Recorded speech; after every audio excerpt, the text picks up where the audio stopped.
Hello. So today I wanted to come on here and talk about power and how it is constantly something that we are sharing. And I have found it really difficult to get the energy to come on here and continue to film and continue to talk and contribute to this community that we are building. And I think it's a really great example of the power in other people and the power within other situations in our life that we need to acknowledge have an effect on us in order to be set free and to regain our own sense of autonomy.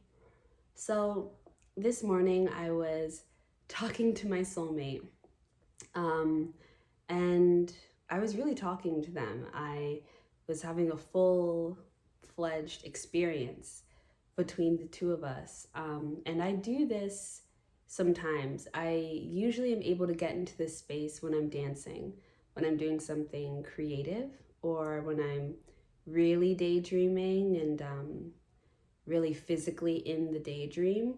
But I got to a certain point where I was just talking to them.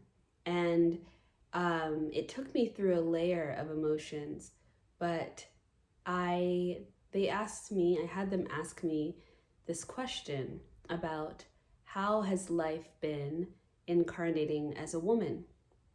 And that is never a question that that's never a conversation I've had with my soulmate before. I've never imagined that conversation before.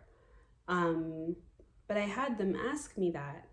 And first, it helped me realize how meaningful that type of question being asked is to me, and how much I desire a partner who would think to ask me that and would understand why that question is important. So that was revealed to me in that moment. And then I started talking about what my experience had been being a woman. And I went back to this moment that I think I'll end up sharing more about this week. In this week's videos, probably on Thursday, I'm going to talk about my experience in my first relationship. But I was speaking about that with them. And I got emotional and I was crying. And I was talking about it from a lens that I have never spoken about it before. And I have never thought even about it before, even just within my own mind when I'm thinking about things. This is a revelation I've never had before. And what I was saying was that I did not realize the amount of power other people have in affecting me and in affecting my life. And I was saying that, one of my greatest gifts in this life is my faith. I have very strong faith. And very strong faith also, for me, has manifested in a very strong sense of self and sense of confidence in this idea that I will always be able to persevere. There is always something coming. There is always a next step. I am always becoming. I don't really ever see the end of the road. There's always something ahead. My faith has made me very optimistic and has allowed me to have a very extended vision, where I constantly see a future for myself. And that future I see in a positive light. But there is an opposite side to every gift that you have. And what I was realizing was that, faith being my greatest gift, where it can also manifest as one of my biggest weaknesses is not being able to accept and understand and act in accordance with the idea that other people do have the power to hurt me. Because I operate from this place where I always feel that I will overcome and I always think that things will be okay in the end, it builds this energy of endurance in my life. And I kind of as I was getting older and throughout my young adulthood, I kind of developed this spirit of enduring. I can endure anything. Um, and that also meant that I made decisions that were really irresponsible when it came to my own safety, because I think part of me felt, whatever the consequences might be, if there are consequences, if this does go wrong, well, I can endure it. I can survive it. I am a survivor. I am resilient. I will be fine. I will make it through. And it's generally true. I tend to have a very resilient spirit, but that spirit of endurance and relying on that so heavily can mean that I am constantly putting myself in a position to be hurt and affected by other people, and to just deal with it and to gain all of these scars that could have been avoided just because I can, you know?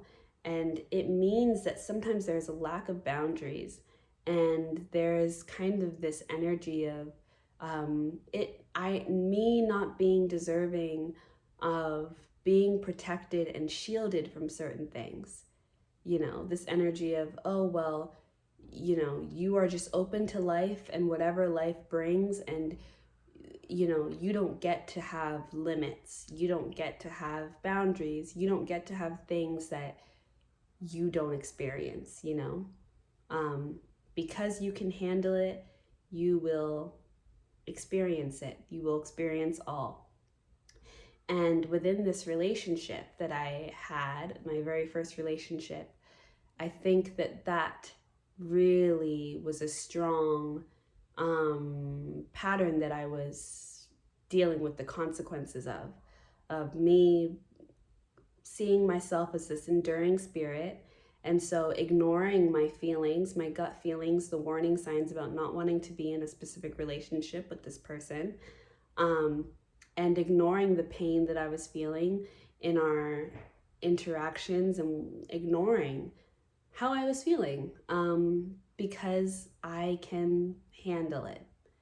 Um, yeah, and it's just the spirit of endurance, and it comes a little bit from, I think, the ego, but it's not something that I think is intentionally trying to be. There's no bad intention behind it. It actually comes from a place of self-belief and trust in myself, and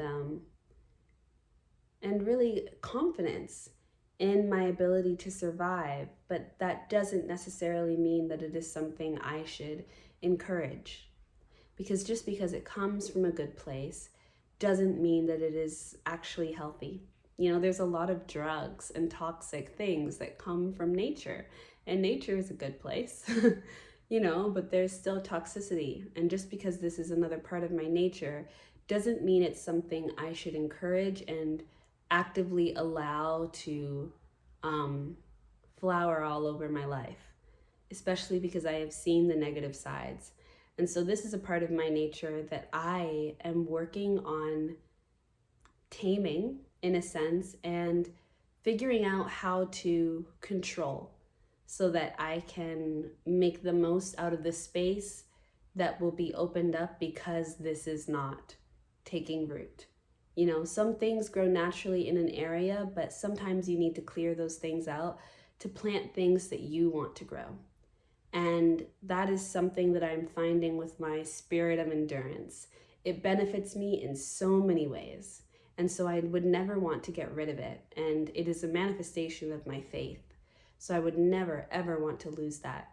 But there are certain aspects of it that have hurt me enough for me to understand that this is perhaps not something I need to let be a part of my story, though it is natural to me.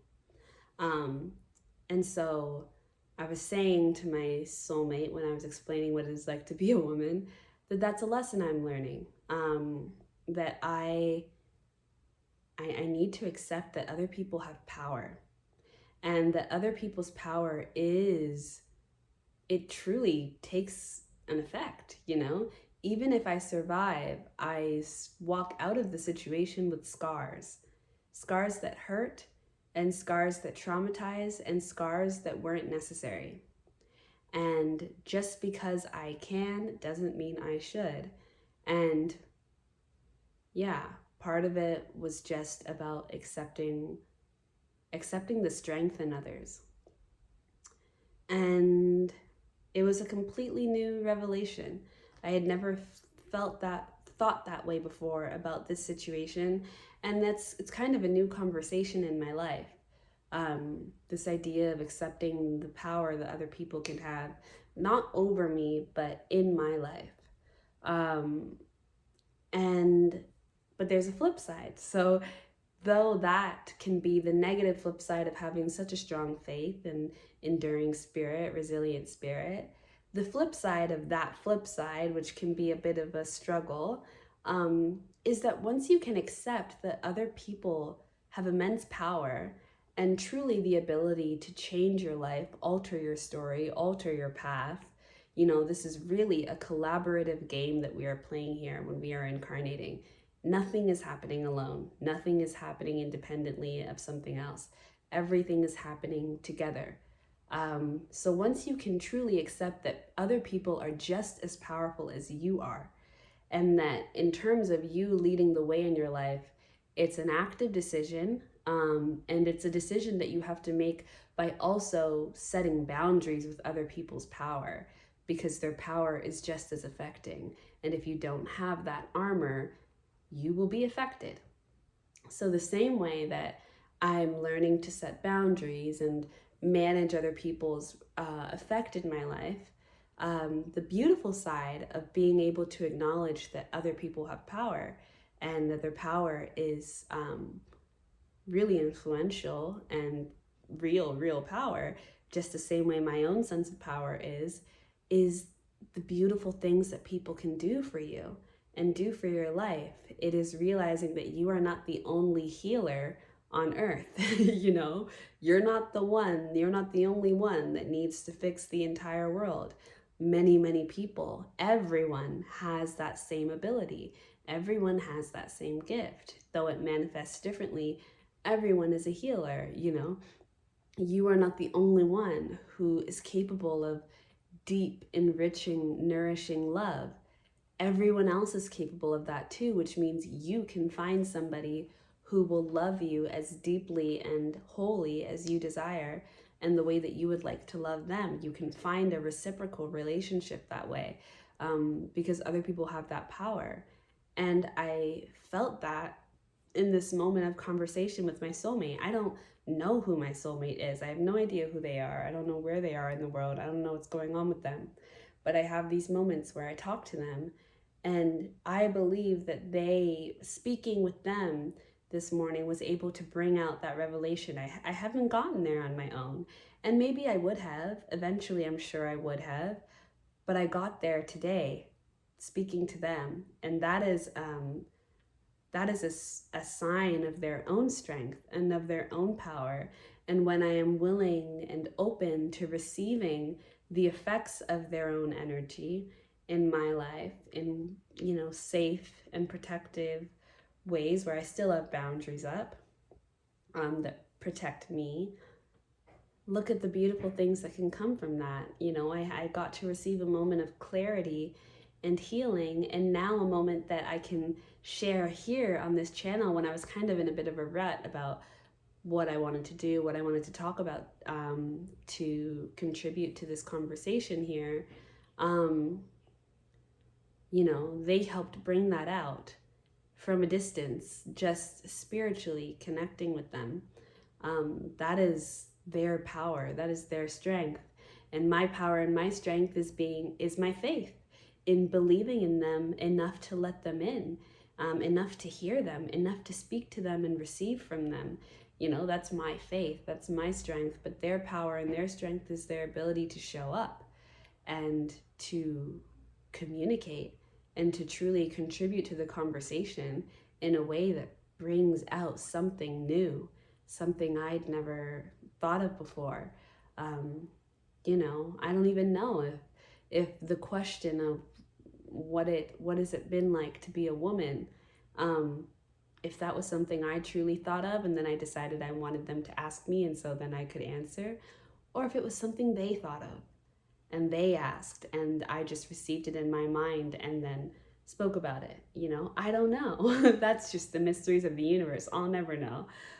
But I would like to think that that was something that perhaps was a collaborative effort, me wanting them to ask me something that I've not been asked before, in terms of when I talk to them, when I get to really feel like I'm connecting with them, um, a new conversation that we get to have together, and a conversation, I think, looking for a sign that they are someone who understands what I really need and what will be important to me, and understands the nuances of what my life has been like, and understands what is important to care about my existence. And womanhood is so important to me, and it is so important for me that I find a partner who understands my passion for women and protecting women and moving the women's movement forward, and the passion and protection I will have for my daughters and of course for my sons. And it's very important that I have a partner who understands that. And so that question being asked today, I think, was also a sign of, like, you know, the person that is meant for me, they will understand. They will get it, and they will ask the right questions, and they will know how to get to know me, how to speak to me, how to really connect with me, how to bring out something in me that is harder to access. I didn't expect to cry, and crying made it, so much more real. And it was really lovely, to be honest. And so I wanted to share that moment. And there were more conversations that we had. It was interesting. We had I asked them this question around, I don't remember what I asked exactly.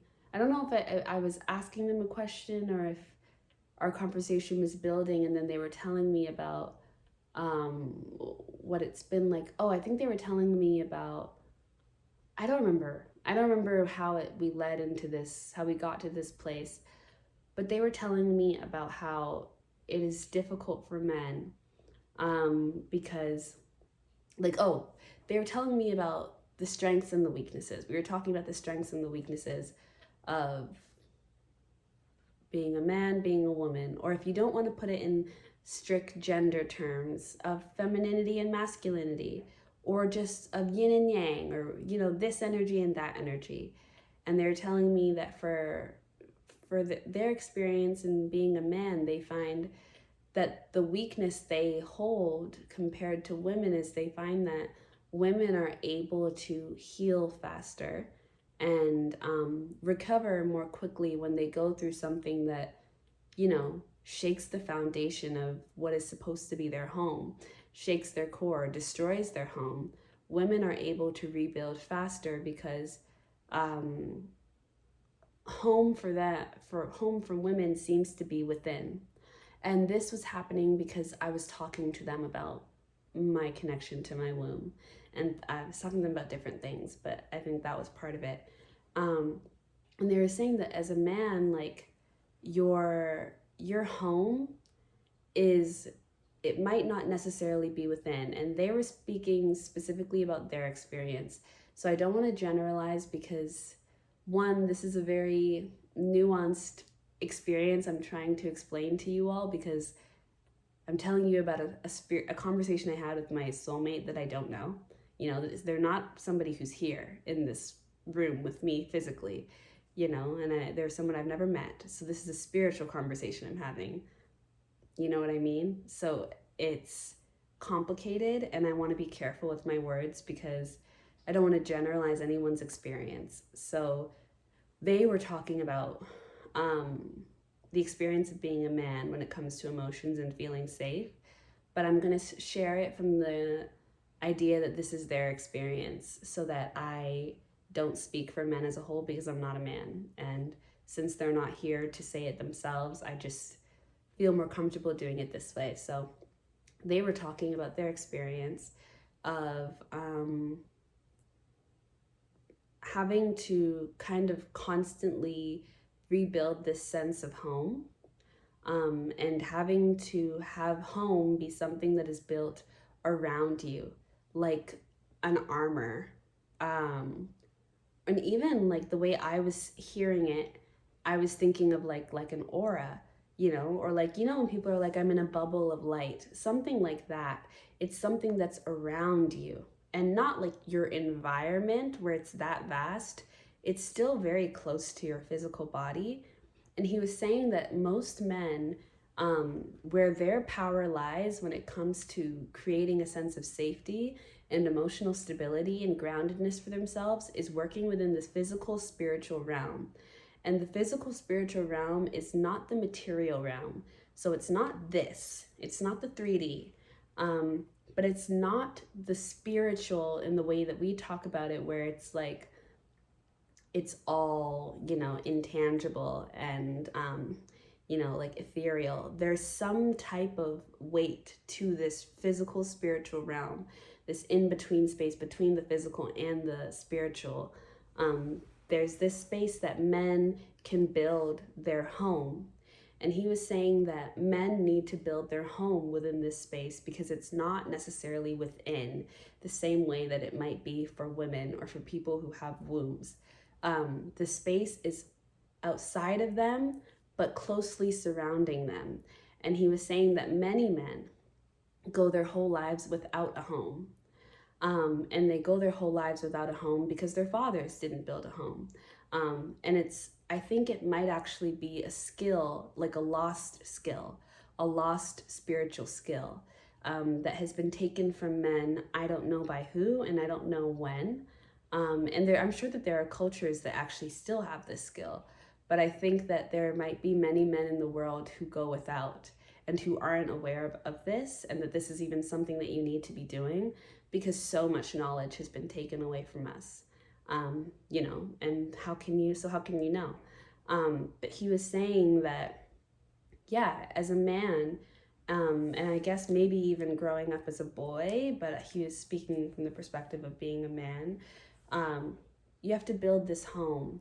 You have to build this home surrounding you, and it needs to be this place where you can return to and feel safe. It needs to be something that you can walk with, that can protect you. And it's not like having a wall up, but it's like having armor.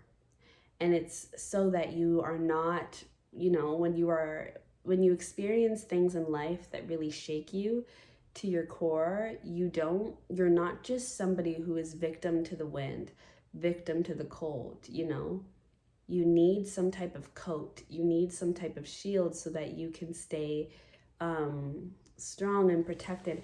I'm gonna read what I wrote down, because I wrote down what he was saying to me because I found it so amazing. So this is what I wrote down. So the man has to build a house in the physical spiritual. Many men just endure the cold and walk with no house, because the house may not be within, but instead surrounding them, compared to women whose house may be within. For men, this is their armor, but it's not a wall. They must continuously be building their house, a room for them and a room for their family. And then when they want love, they must begin to build a room for their partner. And if they have a child, each child must have their own separate room from their mother, so that the child knows that they are important to the man, to the father, and independent of their mother. They matter to the house, and the house is an extension, I think, of the man. They don't just live in the mom's room, which I think him saying that must be because there are many men for whom they build this house and they don't build a room for the children. The children live in their mother's room. And he was saying, they can't just live in the mom's room, because if the mother leaves, if you break up with the mom and so that room is destroyed, where did the children go? If the mother leaves, then the children leave. And so then it's like children, they don't have their own independent tether to you. You have a relationship to your children through their mother, and that is not how it should be. You should have your own independent connection and relationship to your children. It should be equal that way. And so he said the child will always have a place if they have a room, their own separate room, regardless of whether their mother has a place in that house.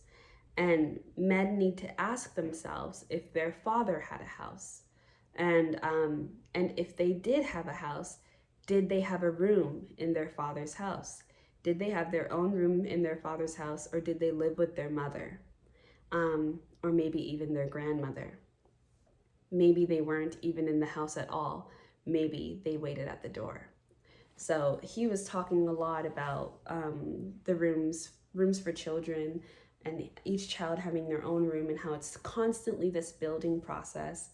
And it was so beautiful the way he was describing it, and so amazing. And again, a thought process I have never had. And I'm not sure how I would ever have that, because I'm not a man and I don't know what it's like to be a man at all. And I can think of the ways that through my own experience of masculinity that I can understand this process of needing to constantly build, because it could be weeks, it could be months ago, I had a conversation with my sister where I was saying it feels like men come with everything that they have, and that women are constantly gaining new things. And I thought that was a thought process I had for a minute, but it wasn't anything I explored deeply or became attached to. And I wonder if that was from a different perspective, and this is from a different perspective, because within this perspective, it feels like women have everything they need within, and that for men, you have to be building this house for yourself that can be your place of safety and of refuge when you are left in the cold. And he was saying that, many men seek shelter within women because women are natural homes, women are natural houses. And so many men find their house within women and never bother to build their own, whether because they don't have the skills and they haven't been taught, or there's so many reasons why, all the reasons why we struggle to heal, and women have their own problems to deal with. And I hate to speak about it in such a men women kind of way, because I believe in, gender as a spectrum and all of these things. So I don't want to, I hope that you can understand that I'm not trying to be that way. This is the easiest way to speak about it. And this is the way the conversation went. So I'm just sharing it from that lens. But obviously, things are much more nuanced when it comes to gender and energy, and our language is limited, so it is what it is. But I thought that was so amazing, getting to hear about that. I've never thought about that before, and that was new. That was new information, and I just thought this conversation was so interesting that happened between us, and it made me. That's how I started my morning. So it really set the tone for how my day went. And I was really happy to get to connect with my soulmate in that way, because it's pretty rare. Most of the time, I am in a daydream, but I am in control of the daydream. It's not really a shared experience. The way this felt like it was. It felt like I was really connecting with them, rather than just connecting with my dream of them, my desire for them. This felt like they were really there, and I was getting a glimpse at what their spirit is like, and we got to speak, and it was awesome. And that again is a reflection of the power of other people, because my soulmate is another person. And so the same way I'm able to connect with them, they're connecting with me, and I don't know what they're doing. I mean, I don't know if they're sitting down in their room and having a conversation, or whether they're just going about their life and their soul is, I don't know how any of this works. I have no idea, but that's their power. That's a reflection of their power too, which is so cool. So awesome. And even the way that we can receive signs through other people without other people having any like specific intention to give us a sign. It's just, we are constantly being shown the power that others have, and it is a beautiful thing when you can see that power and then see the way it can positively contribute to your life. And I think, especially right now, because a lot of people are showing their behind when it comes to showing their power and using their power. Um, it is a beautiful thing to be reminded of the fact that knowing other people have power and witnessing other people's power doesn't have to be something negative. And having other people's power affect your life doesn't have to be a traumatizing experience. It can be a healing experience. It can be a fulfilling experience, a nurturing experience, and an enlightening experience, like this was for me today. And that's what I hope for all of us. And I hope is an energy that continues to grow as we become closer as a community, because we have to, because we are acknowledging that we are all experiencing, you know, the same world, and are kind of being pushed into a corner where we all are one and the same in terms of what our reality is and what we're going to be faced with. I think it will be an amazing thing to be able to see each other in a powerful light and not be afraid of each other's power, but rather ask ourselves, how can we use this to build something transformative? How can we use this to change each other's lives, change the direction of this planet for the better? How can we use this to heal? And to grow beyond, the pain of a few people whose power just feels so much more impactful than the rest of ours. And I think that that is only because they are people who have chosen to also see themselves in that own light, in that light, also decide that they are somehow bigger than the rest of us. And that's just not the case. We are all on the same level ground when it comes to power. No one has any more than anyone else. But this 3D world can be an illusion because of the material and the way that the material seems to manifest as power.